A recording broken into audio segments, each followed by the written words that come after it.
សាច់ប្រពេดังប្រពេអត់មានបលែមបឡំទេណាបងប្អូនហើយប្រភេទប្រពេ Steam ដែលខ្ញុំបង្ហាញនេះ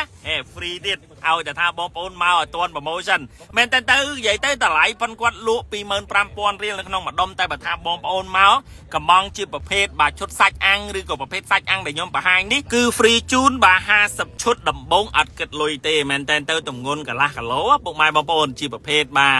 ប្រពេ Steam ណែបងប្អូនឃើញដុតស្រាលឡងតំណងអាចមកបានហាង Treno អ៊ីតាលីដែលនៅក្នុងតំបន់បឹងកក់បើកមកយូរហើយមកនៅកន្លែងប៉ុនគាត់អ្នកដែលជាមួយដឹងហើយសម្រាប់នៅកន្លែងប៉ុនគាត់មានសាច់គោបាទអូស្ត្រាលីមានជាប្រភេទបាទប្រពេដែលខ្ញុំបានបង្ហាញអញ្ចឹងគឺគាត់បាទប្រឡាក់គ្រឿងប្រឡាក់គ្រើហើយយកមកបាទធ្វើការ steam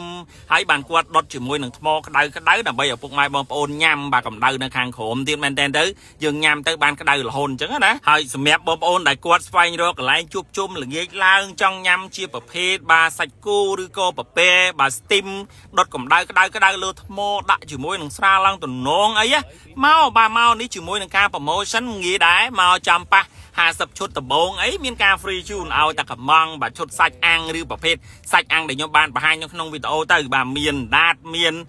ប្រភេទបាទសាច់ជាប់ខ្លាញ់មានគ្រឿងសមុទ្រមានអីបាទជ្រលក់ជាមួយនឹងទឹកបាទកាពិអូតំណងប៉ុនគាត់ណាហើយសម្រាប់បងប្អូនភាគច្រើនចេញពីកន្លែងការងារណាបែបគ្រួសារក៏ត្រូវមកអង្គុយបរិយាកាសអង្គុយស្ដាប់ភ្លេងញ៉ាំជាមួយនឹងប្រភេទសាច់អាំងហើយមុខម្ហូបនៅកន្លែងប៉ុនគាត់ច្រើនលើសពីអ្វីដែលខ្ញុំបានបង្ហាញអញ្ចឹងទេអត់ពិបាកទេមកដល់ហាងគាត់គឺសបោរបស់ញ៉ាំណាគ្រាន់តែថាបងប្អូនចង់បាន promotion គឺត្រូវហៅបាទឈុត barbecue ប្រភេទសាច់អាំងទៅគឺមានការថែមជូនជាមួយនឹងប្រពេ steam ហ្នឹងហើយតែបងប្អូនចង់ហៅតែប្រពេ steam ញ៉ាំធម្មតាក៏បានដែរបាទនិយាយទៅទង្ងន់កន្លះគីឡូហ្នឹងគឺ